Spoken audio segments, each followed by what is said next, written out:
Hello America, this is Call of Duty Goddess. Today is June the 9th, 2016. I'm at phys.org at an article titled Lenovo, Google Unveil Phone That Knows Its Way Around a Room, and that was dated June 8th, 2016. Well, a Lenovo smartphone unveiled Thursday will be clever enough to grasp your physical surroundings, such as the room's size and the presence of other people, and potentially transform how we interact with e-commerce, education, and gaming.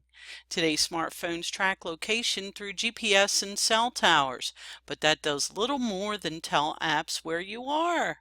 Tapping Google's 3-year-old Project Tango, the new Fab 2 Pro phone will use software and sensors to track monitors and map building interiors, including the locations of doors and windows. If Tango fulfills its promise, furniture shoppers will be able to use the Fab 2 Pro to download digital models of couches, chairs, and coffee tables to see how they would look in their actual living rooms. Tango will be able to create internal maps of homes and offices on the fly.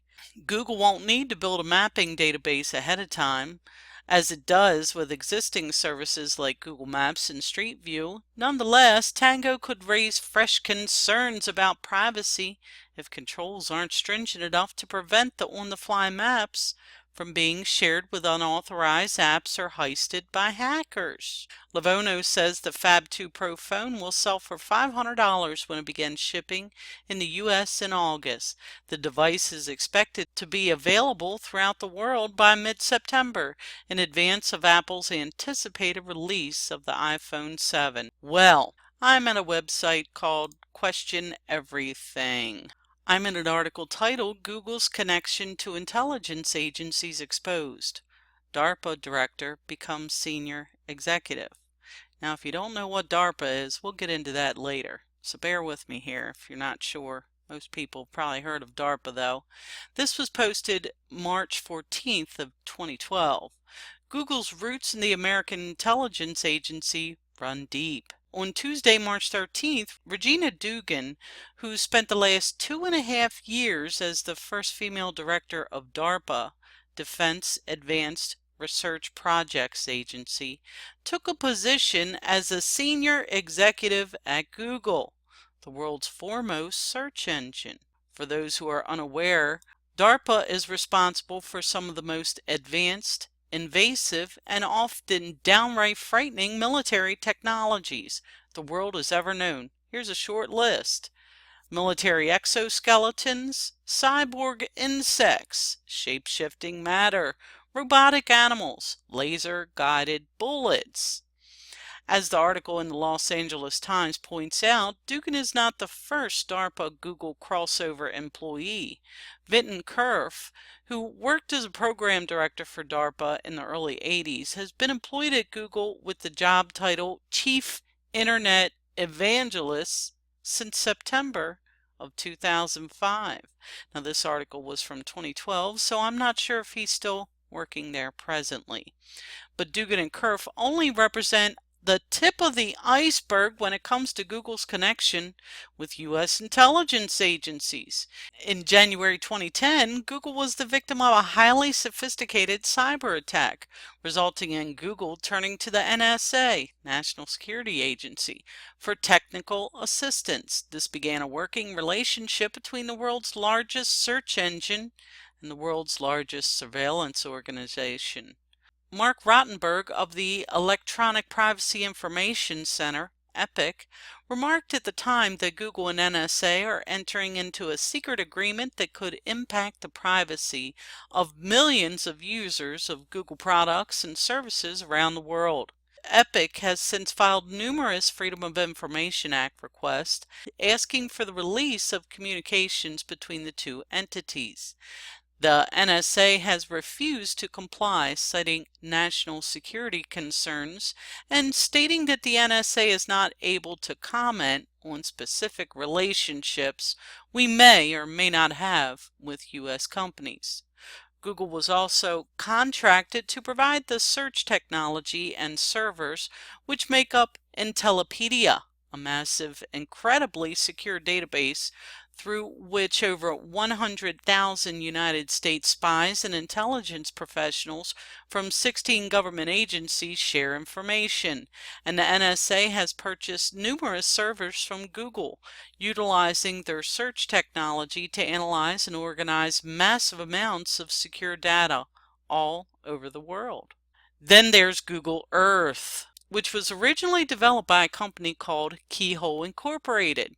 Acquired by Google in 2004, Keyhole was in turn funded by In-Q-Tel, the venture capital arm of the CIA, charged with building a bridge between the agency and a new set of technology innovators.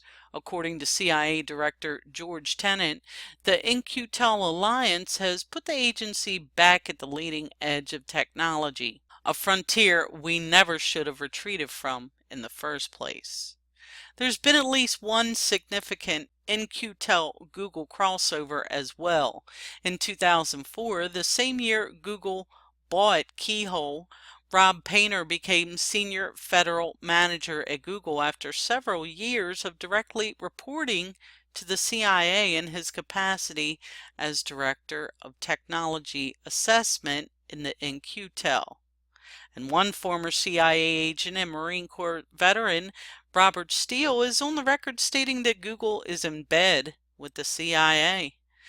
Steele alleges that Google was actually started with seed money that the company received from the Central Intelligence Agency back in its fledgling days. Steele elaborates, "I think Google took money from the CIA when it was poor and it was starting up, and unfortunately our system right now floods money into spying and other illegal and largely unethical activities, and it doesn't fund what I call the open source world." They've been together for quite a while.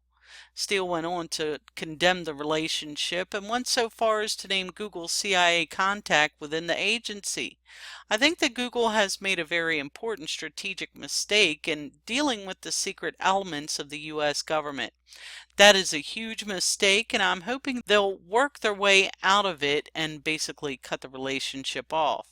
Let me say very explicitly, their contact at the CIA is named Dr. Rick Steinheiser. He's in the Office of Research and Development." So now that we know that Lenovo is using Google's 3-year-old Project Tango for their new Fab 2 Pro phone, which senses everything around you, it even goes so far as to take the measurements of your surroundings, and I'm sure it records your voice as well.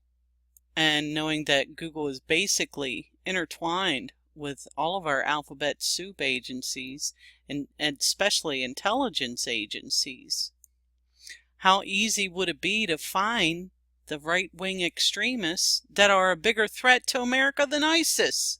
They say it all the time. So I'm not even going to get into this article. I know we've heard about it numerous times, as well as the connection between Google and all of the intelligence agencies. So we are slowly being surrounded, and I don't know, I think I might be getting rid of my smartphone. I don't use it much anyway. This is Call of Duty Goddess signing off, and as always, I've got your 6.